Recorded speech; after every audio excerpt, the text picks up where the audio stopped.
The cold glass of champagne did little to soothe the tremor in Iris's hand. Across the glittering ballroom, a sea of tuxedos and sequined gowns, she saw him, Adrien, her ex-husband, and clinging to his arm was Tessa, the woman who had dismantled their marriage, piece by painful piece.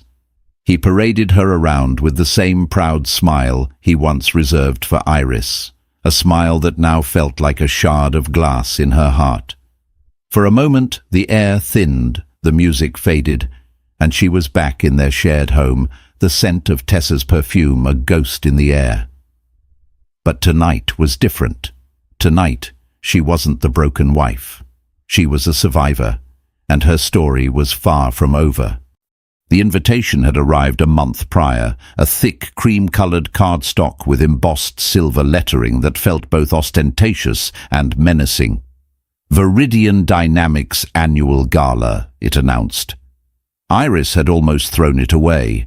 The company had been Adrien's world, the one he had built while she had built their home. After the divorce, every mention of Viridian felt like a phantom limb, an ache for something that was no longer hers. She remembered the day she'd found the first clue. A receipt for a ridiculously expensive lingerie set from a boutique she'd never shopped at, tucked away in his gym bag. When she'd confronted him, his denial was a masterclass in gaslighting. He'd twisted her concern into paranoia, her intuition into insecurity. It was a gag gift for a colleague, Iris. You're being hysterical. But the lies, like a fraying thread, eventually unraveled. Tessa wasn't just a colleague. She was his junior project manager, 24 years old, with a ruthless ambition that mirrored his own. The divorce had been brutal. Adrien, with his high-powered lawyers and a narrative that painted her as an unstable, grasping wife, had taken almost everything. He kept the sprawling minimalist house they had designed together, the one with floor-to-ceiling windows that overlooked the city. He kept the company. She was left with a modest settlement and the shell of the woman she used to be. For a year she had drifted, a ghost in her own life. Then, one morning, staring at her hollowed-out reflection, a spark of the old Iris, the one who had put herself through design school and had once dreamed of opening her own gallery, flickered to life. She started small, taking on freelance interior design projects for friends. Her reputation grew quietly, organically, through word of mouth. Her style was a stark contrast to the cold, impersonal modernism Adrien favored. She created spaces that were warm, lived in, and deeply personal, spaces that told a story. The invitation to the gala was, in a twisted way, a testament to her success. One of her recent clients, a board member at a rival tech firm, had been so impressed with her work on his penthouse that he'd become her champion, securing her a ticket to one of the city's most exclusive corporate events. It was a chance to network, to land the kind of high-profile clients that could finally put her on the map, free from the shadow of Adrien's name. Getting ready tonight had been a ritual of armoring herself. She chose a dress of deep emerald silk that clung to her curves, a color that brought out the fire in her auburn hair. It was a dress that spoke of confidence, of a woman who was not afraid to be seen. Her friend, Lena, had come over to help, zipping her up and clasping a delicate diamond necklace, a gift to herself, around her neck. "You look like you could end a man's entire career with one look," Lena had said, a fierce loyalty burning in her eyes. "Go in there and remind them who the hell you are." But as Iris stood in the grand ballroom of the St. Regis Hotel, the sheer scale of the event was intimidating. Chandeliers dripped crystals from the ceiling, casting a golden glow on the city's elite. The air hummed with the quiet, confident buzz of money and power. And then she saw him. Adrien looked exactly the same, yet entirely different. His suit was tailored to perfection, his dark hair impeccably styled. But there was a hardness in his eyes she hadn't seen before, a possessiveness in the way his hand rested on the small of Tessa's back. Tessa was a vision in crimson, her youth a stark, painful contrast to the years Iris had invested in Adrien. She laughed, a high, tinkling sound that grated on Iris's nerves, tilting her head back to look up at Adrien with an adoration that was both cloying and performative. They were working the room, a power couple in their own right. Adrien, the brilliant CEO. Tessa, the ambitious protégé turned lover. Iris watched as people flocked to them, their laughter echoing across the marble floor. A bitter taste filled her mouth. These were the same people who had once called her a friend, who had attended their dinner parties and praised her impeccable taste. Now they orbited Adrien and his new star, leaving her on the periphery. She took a steadying breath, reminding herself why she was here. This wasn't about Adrien. This was about her. She forced her shoulders back, lifted her chin, and began to navigate the glittering crowd, a polite, detached smile fixed on her face. She exchanged pleasantries with a few familiar faces, enduring their pitying glances and awkward questions about how she was holding up. Each conversation was a small battle, a test of her composure. She was speaking to a potential client, a man who owned a chain of boutique hotels, when she felt a sudden chill. Adrien and Tessa were approaching, their path through the crowd leading them directly to her. It was inevitable, she knew, but the reality of the confrontation sent a jolt of pure adrenaline through her veins. Tessa's eyes, a pale, icy blue, met hers, and a small, triumphant smile played on her lips. It was the smile of a victor, a woman who had not only taken her husband, but was now reveling in occupying her life. And in that moment, Iris knew that a polite escape was not an option. The battle she had been preparing for was about to begin. Adrien adjusted his bow tie, the silk feeling unusually tight against his throat. He hated these events, the forced smiles, the vacuous conversations, the constant, draining performance of being Adrien Kincaid, CEO of Viridian Dynamics. It was a role he played well, a mask he had perfected over the years, but tonight it felt heavier than usual. Beside him, Tessa was radiant, a vibrant slash of red against the muted tones of the ballroom. She was electric, her energy a stark contrast to his own growing weariness. She thrived in these environments, effortlessly charming investors and flattering the wives of board members. She saw this gala not as an obligation, but as an arena, a place to solidify her new position. "Darling, you haven't said a word in 10 minutes, she murmured, her fingers tracing a light pattern on his arm. "Is everything all right?" "Just strategizing," he lied, forcing a smile, thinking about the Q4 projections. It wasn't a complete lie. He was always thinking about the company. Viridian was his creation, his legacy, the only thing that had never disappointed him. He'd built it from a two-man startup in a cramped garage to a global tech giant. But the relentless pressure, the constant need to innovate, to stay ahead of the competition, had taken its toll.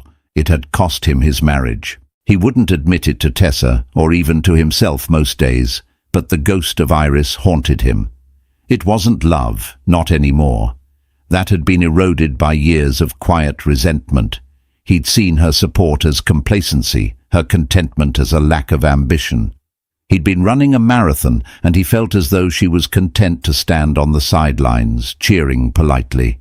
He needed a partner who would run alongside him, someone who understood the thrill of the chase, the savage beauty of the corporate battlefield. Tessa understood. She was hungry, just as he had been at her age. She saw the world as a series of opportunities, of calculated risks and strategic alliances. She didn't just admire his empire, she wanted to help him conquer new territories. Her ambition was a potent aphrodisiac, a mirror to his own. But sometimes, in the dead of night, he would wake up to the unsettling feeling that her ambition was a far more voracious beast than he had anticipated. He had unleashed a force he wasn't sure he could control. He had brought her tonight to make a statement. The rumors about their affair had been circulating for months, a persistent, ugly whisper in the corporate corridors. He needed to reframe the narrative, to present Tessa not as the other woman, but as his rightful partner, a future leader at Viridian. It was a power play, a calculated move to quell the gossip and solidify his own authority. But as he scanned the crowd, a knot of anxiety tightened in his stomach. He was looking for Iris. He had heard she was coming. His CFO had mentioned it in passing, a casual remark about her new interior design business and her connection to a board member from a rival firm. The news had unsettled him more than he cared to admit. He had expected her to fade away, to retreat back to the quiet suburban life she had always claimed to want. He had not expected her to re-emerge in his world, on his turf. "There's Arthur Vance," Tessa said, her voice pulling him from his thoughts. "We should go say hello. I heard he's looking to divest from his current logistics partner." "In a minute," Adrien said, his eyes still scanning the room. And then he saw her. She was standing by the champagne fountain, dressed in a shade of green that made her look like a queen from some ancient mythical land. She was more beautiful than he remembered, but it was a different kind of beauty. The softness was gone, replaced by a sleek, polished strength. There was a confidence in her posture, a self-possession that was entirely new. This was not the woman who had wept in their therapist's office. This was someone else. A strange, unwelcome mix of emotions washed over him. Anger, regret, and a flicker of something that felt dangerously like pride. He had created this woman, hadn't he? He had shattered her, and she had rebuilt herself from the pieces, stronger and more formidable than before. "Adrien, what is it?" Tessa asked, her voice sharp with impatience. She followed his gaze and her body stiffened. "Oh, she actually came." Her grip on his arm tightened, her perfectly manicured nails digging slightly into the fabric of his suit. "Well, don't just stand there gawking," she hissed, her smile never wavering. "Let's go over. It's better to face it head-on. Show everyone that we have nothing to hide." It was exactly the kind of aggressive, strategic thinking he had been drawn to. Tessa saw a threat and moved to neutralize it. And yet, as they began to walk towards Iris, Adrien felt a profound sense of dread. He was walking into a battle he had already lost, armed with a crown that suddenly felt too heavy to bear. He was about to confront the ghost of his past, and he had a sinking feeling that she was far more real than the woman currently on his arm. The St. Regis ballroom was a masterpiece of calculated opulence. It was a space designed to make powerful people feel at ease, a gilded cage where billion-dollar deals were brokered over canapes and cocktails. Iris had helped Adrien choose the venue for the gala years ago, drawn to the soaring ceilings and the intricate hand-painted frescoes that depicted scenes from Greek mythology. Now, standing under the watchful eyes of gods and goddesses, she felt a bitter irony. Here she was, a mortal caught in a drama of her own. She managed to extricate herself from the hotel magnate, promising to send him her portfolio in the morning. Her heart was hammering against her ribs, a frantic bird trapped in her chest. She had seen them coming. Adrien, with his purposeful stride, and Tessa, a scarlet predator gliding in his wake. There was no escape. She turned towards the bar, needing a moment to fortify herself. As she waited, she caught snippets of conversation, the ambient noise of the city's elite. The market is volatile, but the energy sector is a safe bet. Flew in from Geneva this morning. The children are in Aspen with the nanny. Did you see her dress? A bit daring for a corporate event, don't you think? That last comment was followed by a pointed glance in her direction. Iris ignored it. She had spent too long trying to be invisible, to shrink herself to fit into the neat little box of Adrien Kincaid's wife. Tonight, she refused to be small. "Just a club soda with lime, please," she told the bartender. She needed a clear head. As she took the glass, her fingers cool against the condensation. A voice beside her, low and resonant, cut through the chatter. A wise choice. The champagne they serve at these things is notoriously mediocre. Iris turned. The man standing next to her was not someone she recognized from Adrien's circle. He was tall, with a lean, athletic build that his impeccably tailored charcoal suit couldn't quite conceal. His hair was a distinguished silver at the temples, and his eyes, a startling shade of blue, held a glint of amusement. He had a rugged, weathered quality that seemed out of place amongst the polished, manicured men of the tech world. "I'll have to take your word for it," Iris said, her voice steadier than she felt. "I'm pacing myself." "A strategist," the man said, a slow smile spreading across his face. It was a genuine smile, one that reached his eyes. "I'm Rowan, by the way." He extended a hand. His grip was firm, his skin warm. "Iris." "It's a pleasure to meet you, Iris," he said, his gaze holding hers for a moment longer than was strictly necessary. "Are you enjoying the festivities?" The slight hesitation in his voice suggested a shared disdain for the event. "I'm here for work," Iris admitted. "Networking." "Ah, yes, the great corporate hunt," Rowan said with a wry chuckle. "I confess, I'm hiding out at the bar until it's socially acceptable to leave." Before Iris could respond, the presence she had been dreading materialized beside her. "Iris, I wasn't sure you'd make it." Adrien's voice was smooth, controlled, but she could hear the underlying tension. She turned slowly, schooling her features into a mask of polite indifference. "Adrien," she said, her tone cool. "Tessa, you're looking well." Tessa's smile was razor-sharp. "Thank you, Iris. So are you. That's a lovely dress. Very green." The compliment was laced with a subtle barb, a dismissive flick of her wrist. The air crackled with unspoken history. The bartender, sensing the shift in atmosphere, suddenly became very busy polishing a glass at the far end of the bar. Rowan, however, remained, an intrigued, silent observer. "I was just catching up with my ex-wife," Adrien said to Rowan, a proprietary tone creeping into his voice. It was a subtle power move, an attempt to frame Iris in relation to him, to put her back in her old box. "Iris, this is... I'm sorry, I didn't catch your name." "Rowan Blackwell," Rowan said, his voice calm and even. He didn't offer any further explanation, no company name or title. He didn't need to. A flicker of recognition and then alarm crossed Adrien's face. Rowan Blackwell wasn't just anyone. He was a legend, a reclusive, media-shy billionaire who had made his fortune in private equity.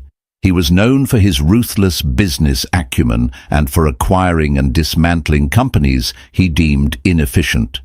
His presence at the gala was unexpected and, for Adrien, deeply unsettling. Viridian Dynamics was in the middle of a new round of funding, and Blackwell's firm was one of the potential and most feared investors. "Mr. Blackwell," Adrien stammered, his composure momentarily slipping. "It's an honor. I'm Adrien Kincaid, CEO of Viridian Dynamics." "I know who you are," Rowan said, his gaze shifting from Adrien to Iris. There was a subtle, almost imperceptible message in that look, a silent alignment. Tessa, sensing the shift in power, stepped forward, her hand possessively on Adrien's arm. "It's so wonderful to finally meet you, Mr. Blackwell. Adrien has so much respect for your work." Rowan's eyes flickered down to her hand and then back up, his expression unreadable. "Mrs. Kincaid," he said, his voice a polite, dismissive murmur. "It's Miss Voss, actually," Tessa corrected, a flush creeping up her neck. "My mistake," Rowan said, though his tone suggested it was no mistake at all. An awkward, heavy silence descended. Adrien was visibly flustered, his carefully constructed facade cracking under the pressure of the unexpected encounter. He had brought Tessa here to project an image of power and control, but in the presence of Rowan Blackwell, he was suddenly a minor player. And Iris, the woman he had discarded, was standing beside the most powerful man in the room, a man who was looking at her with an expression of undisguised interest. The gilded cage of the ballroom suddenly felt very small, and the air was thick with the promise of a storm. The tension in the small space by the bar was thick enough to be cut with a knife. Adrien, who thrived on being the center of any room, was visibly off balance. He had planned this evening with military precision, every interaction, every conversation, designed to project an image of unassailable success. Rowan Blackwell's presence and his apparent familiarity with Iris was a variable he had not accounted for. "Well," Adrien said, attempting to reclaim control of the situation, "we should let you two catch up. Tessa and I have some people we need to see." He gave Iris a look that was a complex mixture of warning and resentment. "Don't embarrass me." But Tessa wasn't ready to retreat. She saw Iris's proximity to Blackwell as a challenge. "Actually, darling," she said, her voice syrupy sweet, "I was hoping to ask Iris a question." She turned her full attention to Iris, her blue eyes cold and calculating. "I've been meaning to reach out. We're thinking of redecorating the house, and I know how much effort you put into it. I was wondering if you could recommend a good painter. The grey you chose for the master bedroom is just so dreary.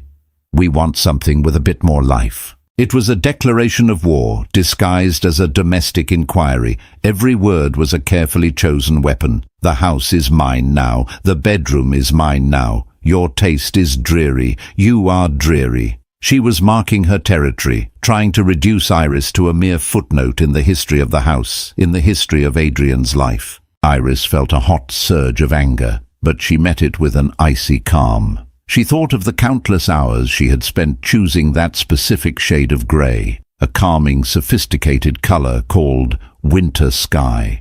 She and Adrien had painted the room together one weekend, laughing as they splattered paint on each other's faces. The memory was now tainted, desecrated by the image of Tessa in her bed. She held Tessa's gaze, refusing to look away. "I'm afraid I can't help you," she said, her voice even. "My contacts are exclusively for my clients, and my client list is curated for those who appreciate subtlety and taste. I'm not sure your aesthetic would be a good fit." A collective intake of breath seemed to ripple through the people nearby who were pretending not to listen. It was a direct hit, a perfectly executed counterattack. Iris had not only insulted Tessa's taste, but had also subtly positioned her own work as exclusive and high-end, while dismissing Tessa as cheap and common. Tessa's face, for the first time, lost its composure. A flash of pure fury crossed her features before she masked it with a brittle smile. "I see. I suppose I'll have to find someone on my own." Adrien, sensing that the exchange was not going in their favor, stepped in. "Tessa, let's go," he said, his voice firm. He put a hand on her back, attempting to steer her away, but Tessa shook him off. She wasn't finished. She turned to Rowan, her voice dripping with faux concern. "You have to be careful who you associate with, Mr. Blackwell. Some people have a hard time letting go of the past. It can get messy." It was a desperate, clumsy move, an attempt to poison the well and paint Iris as an unstable, bitter ex-wife. Before Iris could even process the audacity of the remark, Rowan Blackwell spoke, his voice dangerously quiet. "On the contrary, Ms. Voss," he said, his gaze fixed on Tessa, "I find that people who have endured the past often have the most interesting stories to tell. It's the ones who are desperate to rewrite it that you have to watch out for." He took a small step closer to Iris, a subtle but unmistakable gesture of alliance. "Iris was just telling me about her design firm. It sounds fascinating. In fact, I've been looking for someone to oversee the interiors for my new hotel in Santorini. Perhaps we could discuss it further." The world seemed to tilt on its axis. Adrien's jaw went slack. Tessa's face paled. The Santorini project was the most talked-about luxury development in the world. Landing that contract would not just put Iris on the map, it would launch her into the stratosphere. It was a career-defining, life-changing opportunity, and Rowan Blackwell had just dangled it in front of her, in front of them, with a casualness that was breathtaking. He had not just defended her, he had elevated her. He had seen Tessa's petty, vindictive attack and had countered it with a move of such overwhelming power and grace that it left her speechless. He had unveiled Tessa's character for all to see, exposing her as a small, insecure woman grasping for a status she hadn't earned. Iris looked at Rowan, a silent question in her eyes. Was this real? Was he serious? He gave her a slight, almost imperceptible nod, a look of reassurance, And in that moment, something shifted inside Iris. The last vestiges of the broken, grieving wife fell away, replaced by a surge of exhilarating, terrifying hope. She was no longer a victim in their drama. She was a player, and the game had just changed. The air by the bar was thick with the fallout from Rowan's bombshell announcement. Onlookers who had been feigning disinterest were now openly staring, their expressions a mixture of shock and glee. Corporate galas were often dull, predictable affairs. This was a live-action drama, and they had front-row seats. Adrien looked as though he had been physically struck. His face was a mask of disbelief and a dawning, horrified understanding. He had spent his entire career learning to read power dynamics, to anticipate market shifts and competitor movements. But he had never anticipated this. He had walked into his own gala, a king in his own court, only to be checkmated by a man he was trying to impress, all in defense of the woman he had cast aside. His carefully constructed narrative for the evening, the unveiling of his new partner, the projection of a future-proof Viridian, was in ruins. Tessa, for her part, seemed to shrink.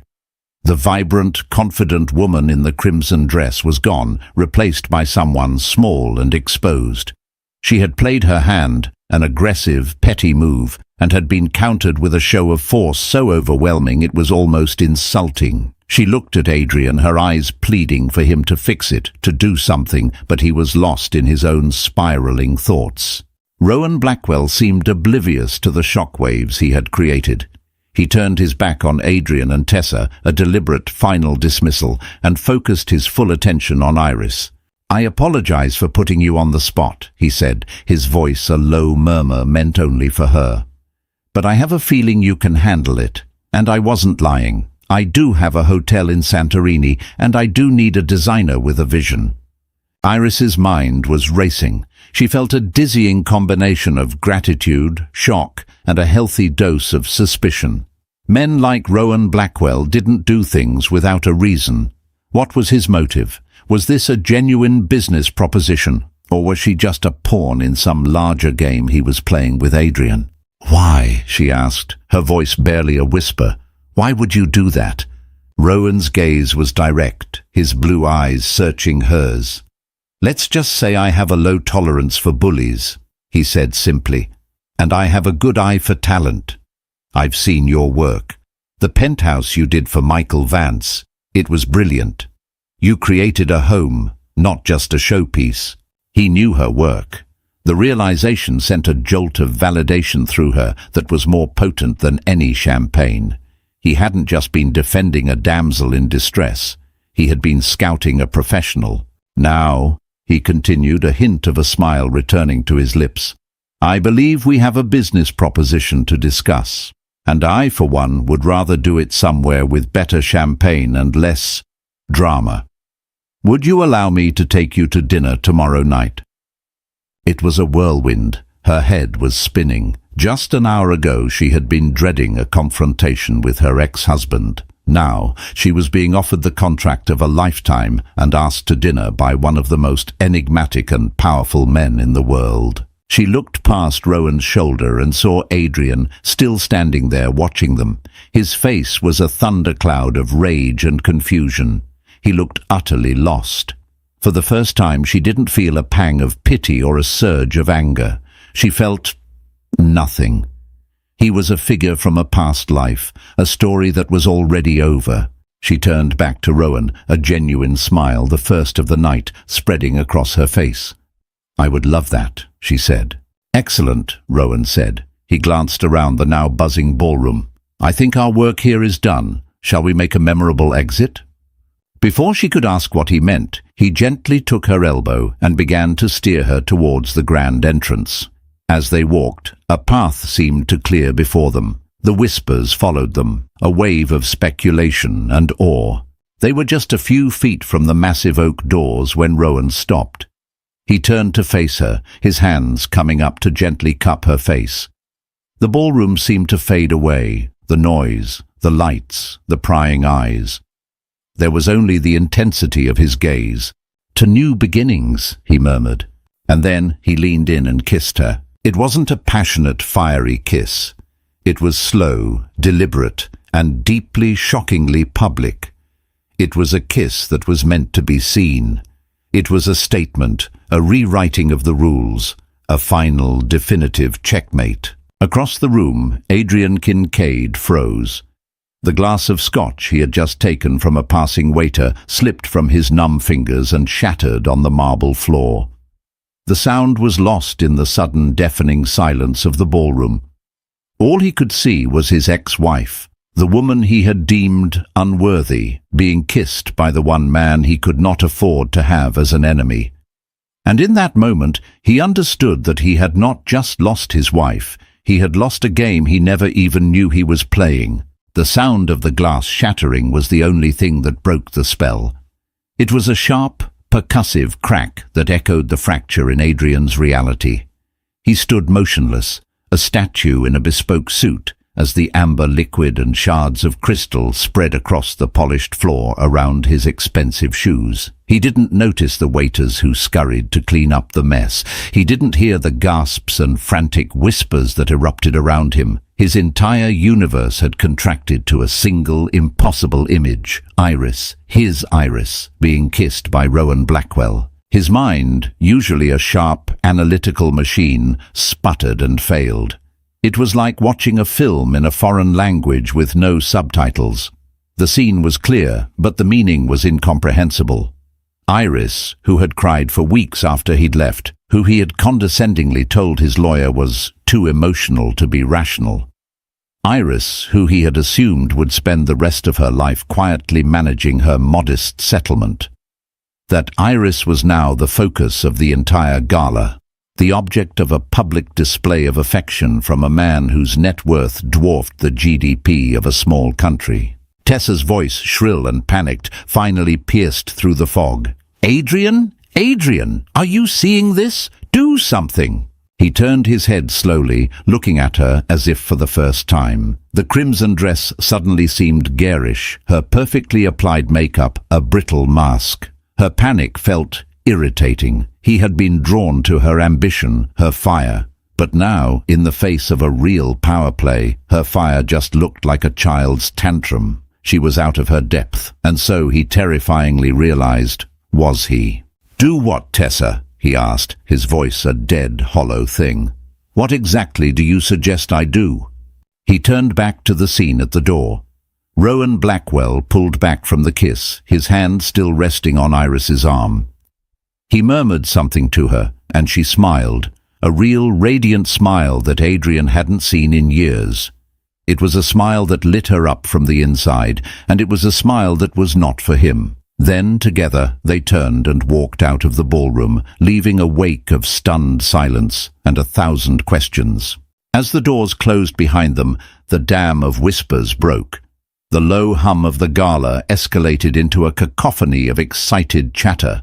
Adrien was no longer the host and CEO. He was the subject of gossip, the cuckolded ex-husband, a man who had been publicly and spectacularly upstaged.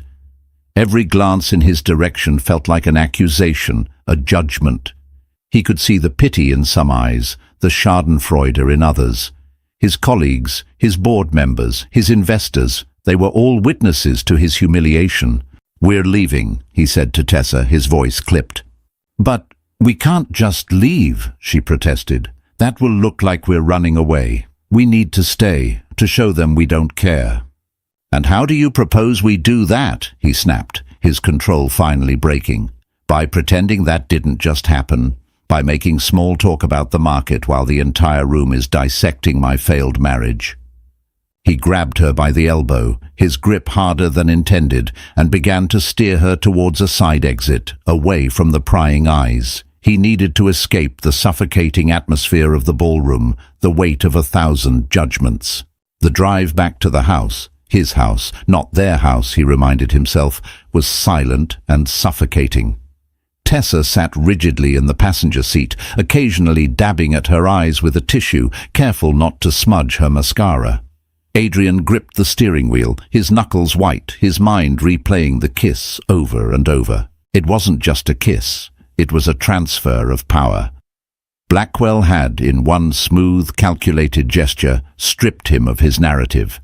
Adrien had brought his mistress to the company gala to show her off, to show everyone that he had moved on, that he had upgraded. He had intended to be the victor, the one who had gotten away with it all. Instead, Blackwell had positioned Iris as the prize, a woman of value, of talent, a woman worthy of a billionaire's attention. And in doing so, he had framed Adrien as the fool who had let her go. When they arrived at the house, Tessa finally broke the silence. "This is all your fault," she said, her voice trembling with a mixture of anger and fear. "You told me she was no one, a nobody. You told me she wouldn't be a problem." "She wasn't a problem," Adrien retorted, slamming the car door. "Rowan Blackwell is the problem." "And why is he a problem for you?" she shot back, following him into the cold, cavernous foyer. "Because he's interested in her." "What is it about her, Adrien? Even now, after everything, what is it that I don't have?" It was a question he couldn't answer. He looked around the vast, minimalist space that Tessa had been so eager to redecorate. The dreary grey walls, the carefully chosen art, the furniture that he and Iris had spent weekends hunting for in antique shops. He had thought of it as just stuff, things he had acquired. But now he saw Iris's touch everywhere. He saw the life, the warmth that had been systematically erased and replaced with something cold and sterile. He had traded a home for a showpiece. He had traded a partner for a protégé. He had made a series of calculated decisions based on ambition and ego, and it had all led to this moment of profound, shattering loss. He had not only lost Iris, he had lost control. And for a man like Adrien Kincaid, losing control was a fate worse than death. He sank onto a designer sofa that offered no comfort, the weight of his miscalculations crushing him.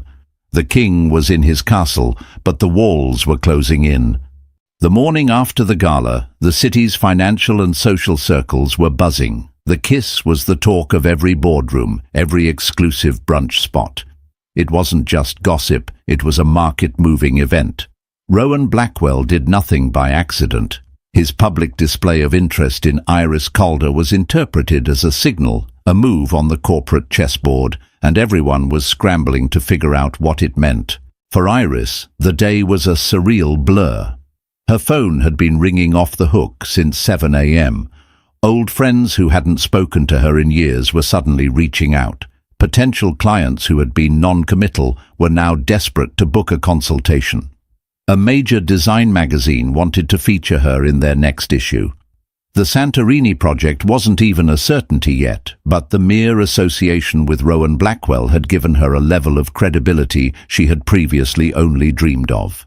She sat in her small, sunlit apartment, a space that was a true reflection of her, filled with books, art, and comfortable, mismatched furniture.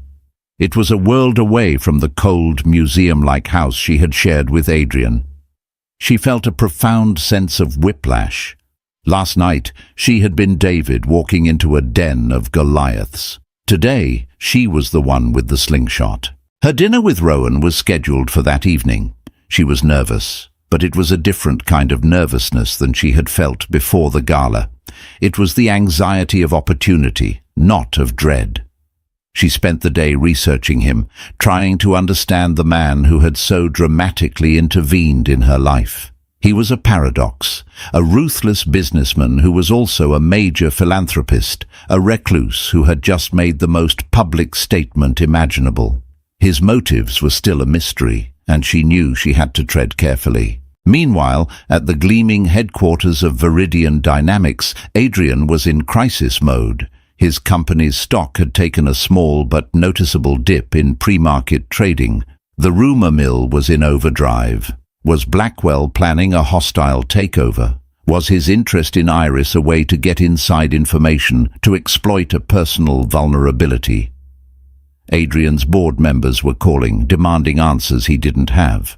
He had a scheduled meeting with Blackwell's firm in 2 weeks to discuss the funding round.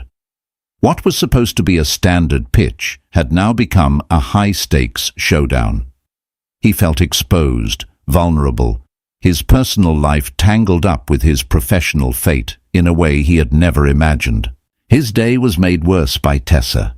She had shown up to the office wearing a defiantly bright yellow dress, her demeanor a brittle imitation of confidence. She was overcompensating, trying too hard to act as if nothing had happened. She rearranged the photos on his desk, replacing a picture of his parents with one of the two of them in Paris. She called him darling in front of his executive assistant. Her every move was a desperate attempt to reassert her claim on him, and it was suffocating. "We need to issue a statement," she said, pacing his office. "A joint one, announcing our engagement. That will show them, it will show her, that we're solid, that last night was nothing." Adrien looked at her frantic, grasping energy, and felt a wave of revulsion. An engagement, a marriage. He had just escaped one. The thought of entering another, this time with a woman who saw it as a strategic move in a PR war, was nauseating. "No," he said, his voice flat. "We're not doing that." "Why not?" she demanded. "Are you ashamed of me, after everything I've done for you, for this company?" "What you've done," he said, the words tasting like acid, "is escalate a situation that required finesse. You walked up to my ex-wife and picked a fight in front of the one man I cannot afford to alienate. This isn't a game, Tessa." "I was defending us," she cried. "You were marking your territory," he shot back, "and in doing so, you made us both look cheap and insecure.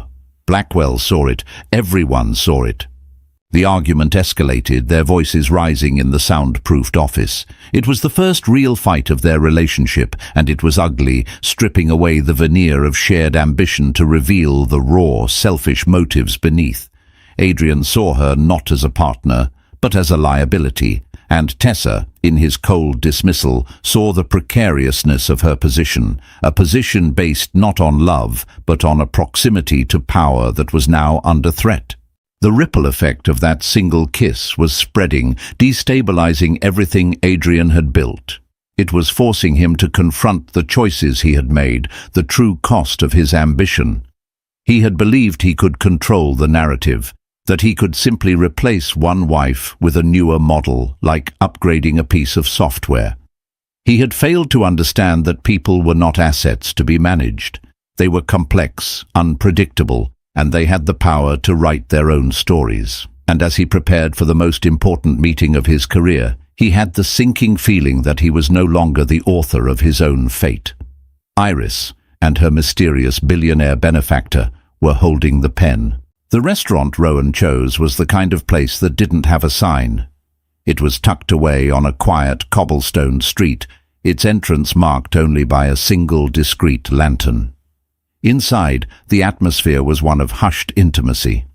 It was a place for quiet conversations, for secrets to be shared. Iris had chosen her outfit as carefully as she had for the gala, but with a different intention. Tonight was not about armor. She wore a simple, elegant black dress, her only jewelry the diamond necklace she had bought for herself.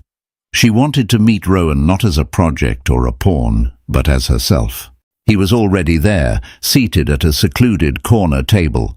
He stood as she approached, his smile genuine and welcoming. In the soft light of the restaurant, he looked less like a corporate titan and more like a ruggedly handsome explorer, his face etched with the lines of a life lived to the fullest. "Iris," he said, his voice a low, warm rumble, "you look beautiful." The compliment was simple, direct, and it made her feel a warmth that had nothing to do with the glass of wine the waiter was pouring. The conversation at first was light. They talked about art, about travel, about the city.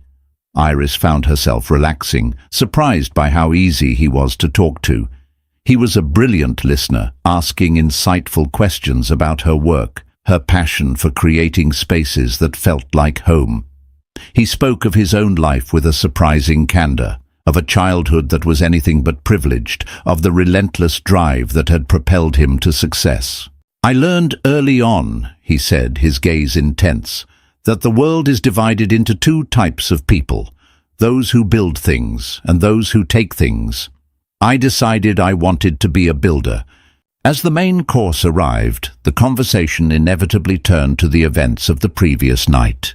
I hope I didn't overstep, Rowan said, his expression serious. My intention was to help, not to complicate your life. You did both, Iris admitted with a small smile. My phone hasn't stopped ringing. I think I've been offered every design job in the city, and as for complicating things, Adrien isn't used to being on the back foot. Adrien Kincaid, Rowan said, swirling the wine in his glass, is a man who has had things his own way for too long. He's a brilliant innovator, I'll give him that. Viridian's core technology is revolutionary, but he's arrogant. He surrounds himself with people who tell him what he wants to hear. That's a dangerous way to run a company. It's a dangerous way to live a life. Here it was, the opening, the reason for the dinner, for the kiss, for the job offer. Is that why you're interested in Viridian? Iris asked, her voice even. Because you see a weakness? Rowan met her gaze directly. There was no subterfuge in his eyes. I'm interested in Viridian because its technology has the potential to change the world, but it's being mismanaged. Adrien is too focused on short-term gains, on appeasing shareholders. He's lost sight of the long-term vision. His company is vulnerable, and when things are vulnerable, people like me take notice. He paused, letting the weight of his words sink in.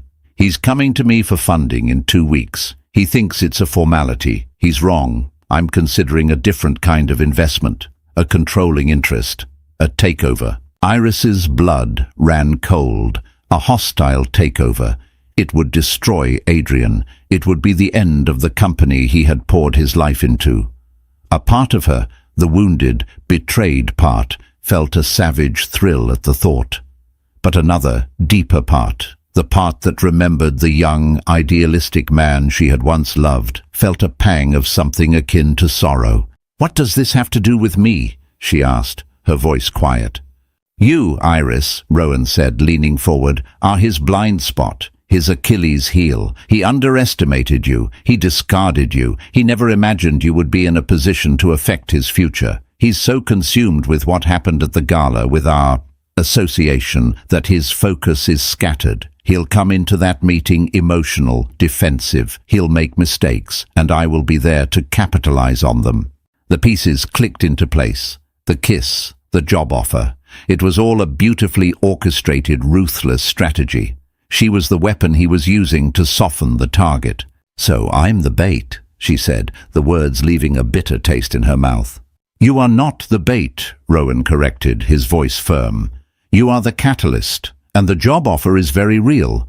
I don't mix business with pleasure, and I never make offers I don't intend to honor. You are the best person for the job in Santorini. Your association with me and the effect it has on Adrien is simply a fortunate coincidence. He reached across the table, his hand covering hers. His touch was warm, reassuring, but she felt a chill run down her spine. I am offering you a choice, Iris. You can walk away from this table right now, and the Santorini job is still yours. No strings attached. Or, you can help me. You know Adrien better than anyone. You know his weaknesses, his pressure points. You can give me the leverage I need to ensure a smooth transition when I take control of Viridian. It was the devil's bargain. He was offering her revenge on a silver platter, the chance to be instrumental in the downfall of the man who had shattered her life. It was a seductive, intoxicating thought. To have that kind of power, to be the one holding the cards. But what would it cost her? Would it turn her into someone like Adrien, someone who used people as pawns in a game? She looked at Rowan Blackwell, at the brilliant, calculating man who saw the world as a chessboard. He was offering her a chance to become a queen, but she had to decide if the price of the crown was a piece of her own soul. The choice was hers, and it would define the rest of her life. Iris spent the next 2 weeks in a state of suspended animation. She went through the motions of her life, meeting with clients, sketching out preliminary ideas for the Santorini hotel, speaking to her lawyer about the contract from Blackwell Enterprises. But her mind was elsewhere. It was consumed by the choice Rowan had laid before her, to help him or not to help him. It was a question that echoed in the quiet moments of her day and haunted her sleepless nights. Part of her craved the retribution. She remembered the humiliation of the divorce, the cold, clinical way Adrien's lawyers had dissected her life, her contributions to his success dismissed as the frivolous hobbies of a housewife. She remembered Tessa's smug, triumphant smile. The desire to see them both brought low was a potent, visceral thing. Rowan was offering her a front-row seat to their demise, a chance to be the architect of their downfall. But another part of her recoiled from the idea. She had spent the last year rebuilding her life, not on the ashes of her past, but on a new foundation of her own making. Her business was built on creating spaces of warmth and integrity. Could she reconcile that with the cold, calculated act of corporate sabotage?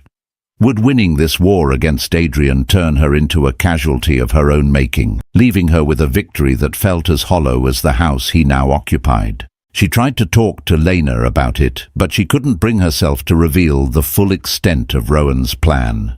How could she explain the devil's bargain without sounding like a villain in a soap opera?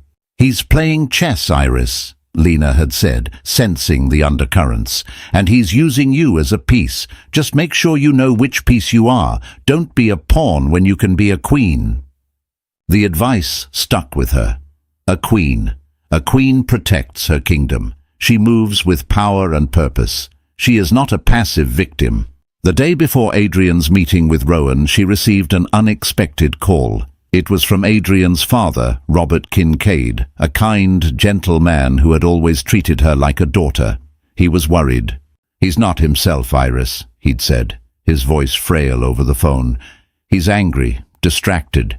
He's going to lose everything he's worked for if he's not careful. I know it's not my place to ask, but he always listened to you." The call was a turning point. It reminded her that this wasn't just about Adrien and Tessa. It was about the thousands of employees at Viridian, people with families and mortgages, whose livelihoods depended on the company's stability. A hostile takeover would be brutal, leading to mass layoffs and restructuring. That evening, she made her decision. She called Rowan. "I've thought about your offer," she said, her voice clear and steady, "and I'll help you, but not in the way you think." There was a pause on the other end of the line. "I'm listening," he said. "I won't give you his secrets," she said. "I won't tell you about his tells when he's bluffing or the anxieties that keep him up at night. That's not who I am. But I will give you something more valuable. I'll give you a strategy for a better outcome, for everyone." She spent the next hour laying out her plan. It was a bold, audacious gambit, a move that only someone who understood both the business and the man could conceive. The next day, Adrien walked into the boardroom at Blackwell Enterprises, feeling like a man walking to his own execution. He had spent the last 2 weeks in a paranoid frenzy, trying to shore up his defenses, but he knew he was outmatched.